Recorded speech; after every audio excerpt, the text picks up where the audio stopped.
A continuación, entonces, tengo el gusto de presentarles a la señora ministra de Minas y Energía, la doctora María Fernanda Suárez. La doctora Suárez es administradora de empresas del CESA, con maestría en gerencia de políticas públicas de la Universidad de Georgetown. Tiene más de 20 años de experiencia en los sectores público y privado.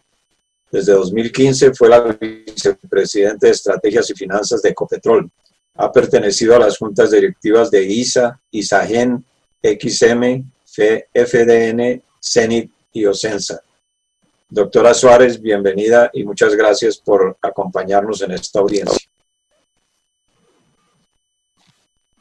Bueno, muy bien, muy buenos días para todos. Doctor Forero, un saludo. Senadora Agudelo, un saludo. Los quiero felicitar por convocar a este foro sobre seguridad energética para Colombia, que es un tema de la mayor importancia para todos.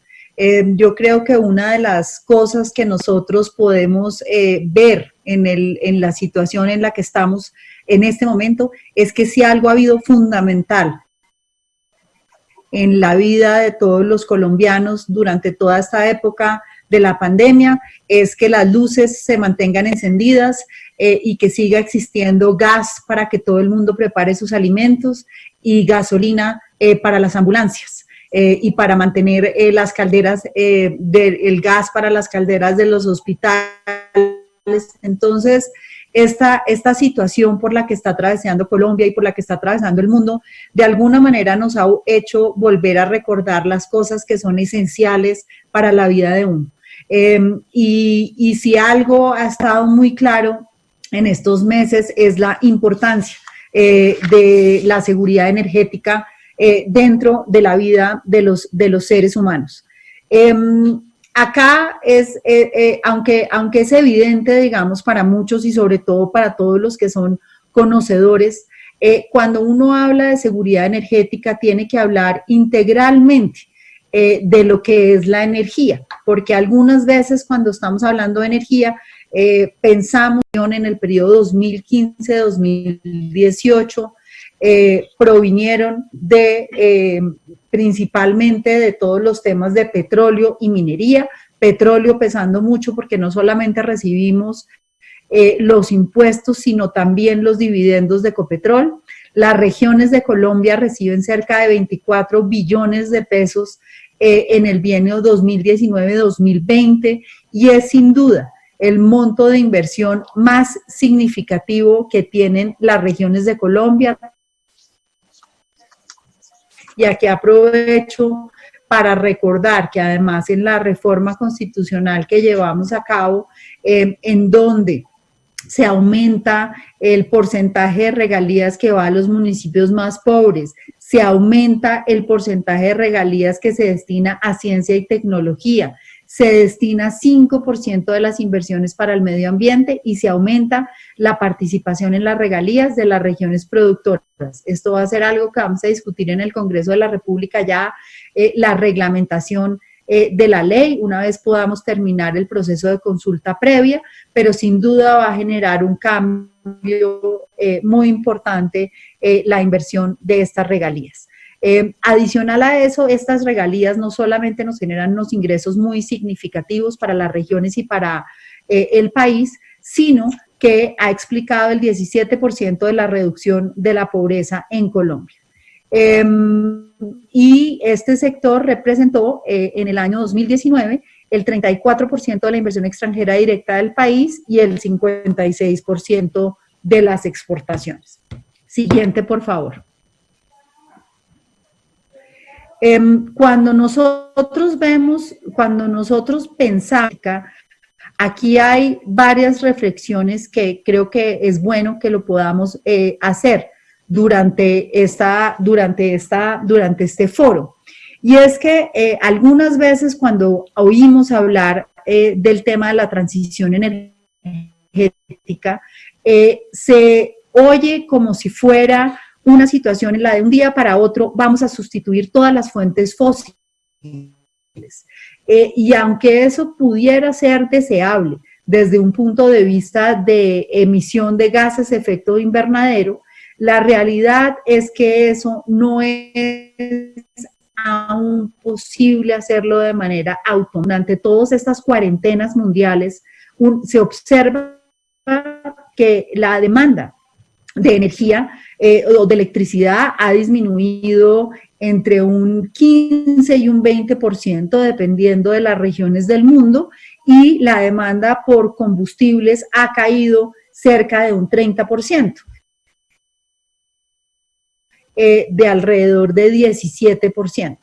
Pero, ¿qué significa eso? Que la razón, y volvemos al punto inicial, por la que existen energéticos, es porque es algo esencial para la vida, no porque la gente simplemente, a pesar de que prácticamente se ha disminuido los individuales durante los aislamientos, para que haya electricidad en las casas, para que haya una cierta generación de alimentos, de farmacéutica, y la vida diaria, pues se requiere que estén todos los energéticos.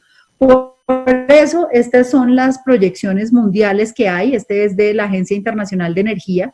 En el 2018 pueden ver ahí que el 27% de la fuente de energéticos provenía de carbón, el 31% de petróleo, el 23% de gas natural y cerca del 10% de renovables.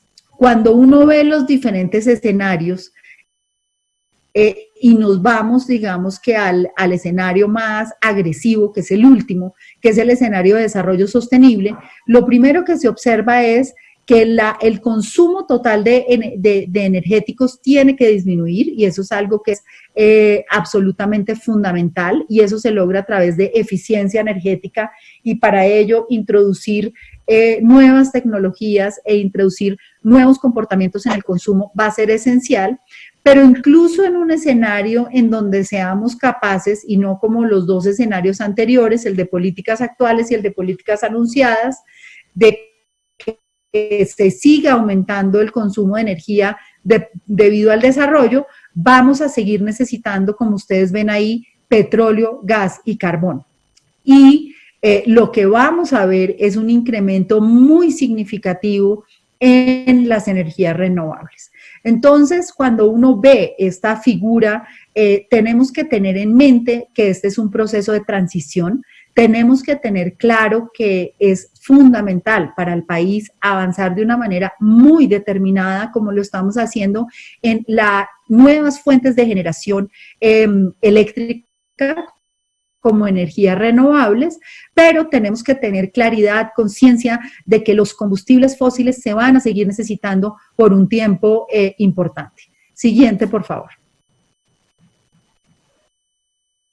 En Colombia, estas son las proyecciones que nosotros tenemos del Plan Energético Nacional, y ustedes pueden observar ahí que la electricidad, digamos que lo que vamos a ir viendo es que la demanda de energéticos en Colombia cada vez se va a electrificar más. Y esto se va a electrificar porque la industria va a generar sus procesos productivos con un porcentaje más alto de electricidad, y también porque debemos ver sobre todo un cambio de la movilidad hacia una movilidad eléctrica.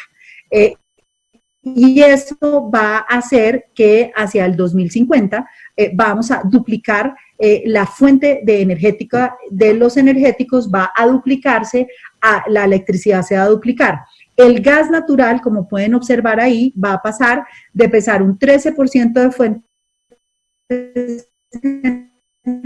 50 en el escenario de nuevas apuestas, que es el escenario de desarrollo sostenible. Y esto porque es importante tenerlo en consideración, porque el gas natural juega dos roles muy importantes. Uno, en la sustitución de la movilidad de combustibles líquidos, de gas y de diésel, el gas es sumamente eficiente. Primero, porque hoy en día esos motores o esa sustitución que se puede hacer en sistemas de transporte masivo o en vehículos de alta tracción, de volquetas, etcétera, ya tienen un costo tecnológico que no es tan costoso la sustitución inicial.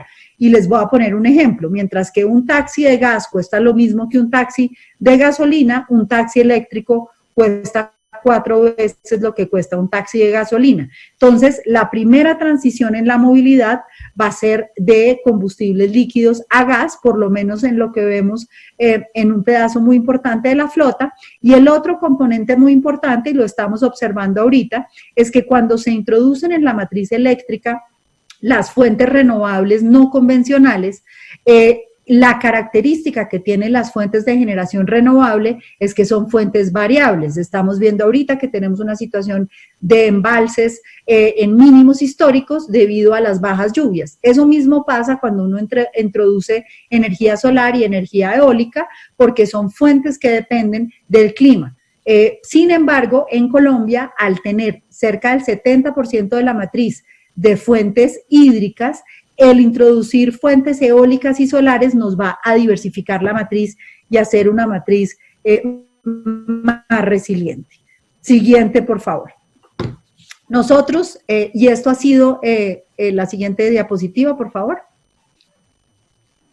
Bueno, algo que hemos trabajado desde el inicio del gobierno del presidente Duque y que ha sido algo fundamental en la transición energética es la entrada de las energías renovables no convencionales. Y hoy para mí es una satisfacción poderle contar a ustedes, a todos ustedes en este foro, que en el índice de transición energética que publicó el Foro Económico Mundial esta semana, en 2019, para el índice del 2020, Colombia avanzó 9 posiciones en el índice de transición energética y tenemos el lugar número 25 entre 115 países. Somos, después de Uruguay, el segundo país en mejor posición para la transición energética.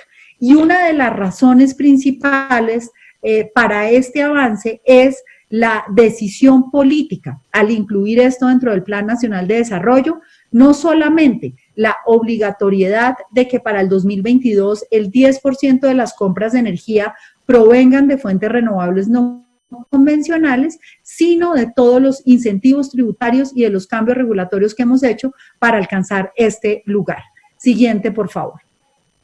¿Esto cómo se va a traducir? Se traduce en que hoy, en el 2018, nosotros teníamos, acá arriba pueden ver, cerca de 1% de la matriz de generación eléctrica en fuentes no convencionales, y para el año 2022 esas fuentes no convencionales van a pasar a siguiente, por favor.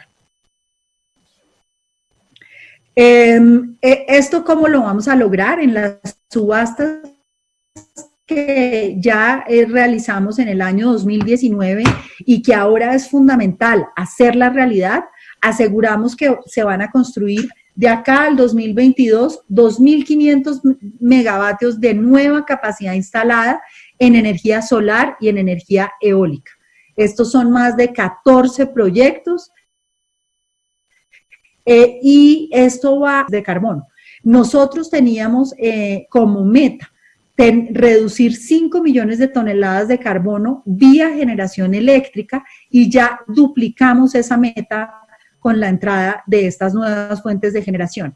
Y acá algo que es fundamental durante esta pandemia y pospandemia es la capacidad de generar empleo de estos proyectos, la capacidad de traernos a una matriz más equitativa, a una matriz más sostenible y a una matriz en donde no solamente vamos a llevar estos proyectos, sino que en simultánea estamos buscando acceso que tienen más de 500,000 familias en Colombia, y por eso nosotros trabajamos para llevarle al menos a 100,000 familias nuevas fuentes que tengan acceso a la electricidad por primera vez. Y eso es fundamental, hacerlo al tiempo que hacemos este desarrollo de proyectos. El otro tema es el tema de seguridad energética. Y siguiente, por favor. Ahora el viceministro en su intervención va a darnos más detalles de la situación. Pero yo quiero llamar la atención porque Colombia ha sido independiente desde el punto de vista energético en lo que nosotros tenemos memoria. Tal vez es a mediados de los 80s, en donde Colombia durante un tiempo muy corto tuvo que ser importador de energéticos a través de importar petróleo.